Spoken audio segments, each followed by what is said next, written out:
Il était une fois, il y a 2000 ans, au Moyen-Orient, un petit village qui s'appelait Nazareth. Dans ce village, une petite famille dont le papa s'appelait Joseph, la maman Marie et le petit bout de chou de 5-6 ans, Jésus. Jésus était allé naître à Bethléem, comme on le sait, puis à cause de Hérode, ses parents étaient allés le cacher en Égypte, où il était resté quelques mois, quelques années peut-être, puis ils sont revenus à Nazareth. Joseph a repris son métier de charpentier et après quelques années, comme il s'était constitué un petit pactole, il a proposé à la Vierge Marie de construire une maison, de faire construire une maison. Marie a dit « D'accord, c'est une bonne idée, allons voir un architecte ». Ils sont allés voir un architecte à qui ils ont présenté leur projet et l'architecte a préparé un plan. Il leur a proposé ce plan-là. Joseph a dit « Pourquoi pas ?» C'est un peu surprenant, mais pourquoi pas? Simplement, laissez-moi quelques heures, je veux calculer si ça nous convient. Et Joseph, en bon charpentier, en bon artisan, a calculé les matériaux qu'il faudrait et les heures de travail. Il est revenu vers l'architecte en lui disant « C'est tout de même trop grand pour nous, nous n'aurons jamais le budget ». L'architecte, patiemment et gentiment, s'est remis au travail et il a dit « Je transforme le projet, je réduis un peu l'espace ». Joseph, qui n'était pas homme à s'emballer, a repris les plans et les études, il est revenu vers l'architecte et il lui a dit « Non, c'est tout de même trop grand, nous ne sommes que 3 ». L'architecte, très gentil, a repris sa table de travail et il a proposé ceci en disant « je retrouve ma première idée, mais en beaucoup plus petit ». Après les calculs de Joseph, Joseph a dit « Ça nous convient très bien, mais je vais vous demander une faveur.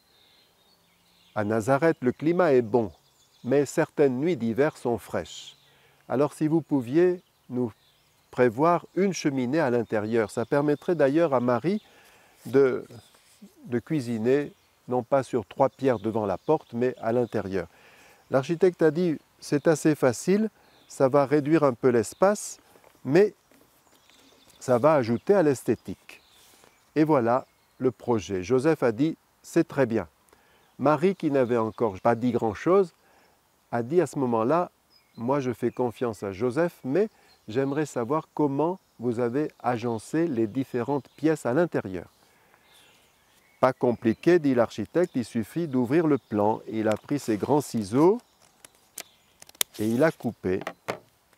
Et il a expliqué « J'ai prévu pour vous, Marie, une pièce où vous pourrez installer tout votre matériel, votre pétrin, mais aussi votre métier à tisser, tous vos ustensiles et les vases qui contiennent les lentilles, la farine, les olives, etc., etc.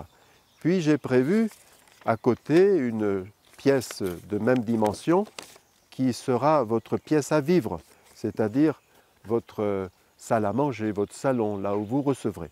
Et puis j'ai prévu pour vous, Joseph, une chambre et pour vous, Marie, votre chambre à vous aussi. Et voilà le plan de la maison. Mais aussitôt leur est venue à l'esprit la question qui vous vient aussi en tête, mais et Jésus? Vous avez oublié que nous avons un garçon, à 6 ans, il peut dormir avec nous, mais bientôt il aura besoin de son indépendance. L'architecte était un peu gêné. Alors il a dit, nous pourrions peut-être regarder du côté de la cheminée, s'il n'y a pas possibilité d'aménager quelque chose. Il a ouvert ce qui constituait la cheminée, et voilà où nous avons mis Jésus. J'aime beaucoup cette histoire en papier parce qu'elle nous dit que la croix dans la vie de Jésus n'est pas un accident. Elle était prévue, elle était voulue. Dieu, mystérieusement, avant de descendre sur la terre, voulait montrer son amour et nous sauver par ce moyen. Alors les croix, il y en a de différentes formes, il y en a beaucoup de sortes. Je voulais vous présenter la croix dite orthodoxe. Comme les autres, elle a une barre verticale, elle a une barre horizontale, elle a une deuxième barre horizontale, mais c'est tout simplement l'écriteau.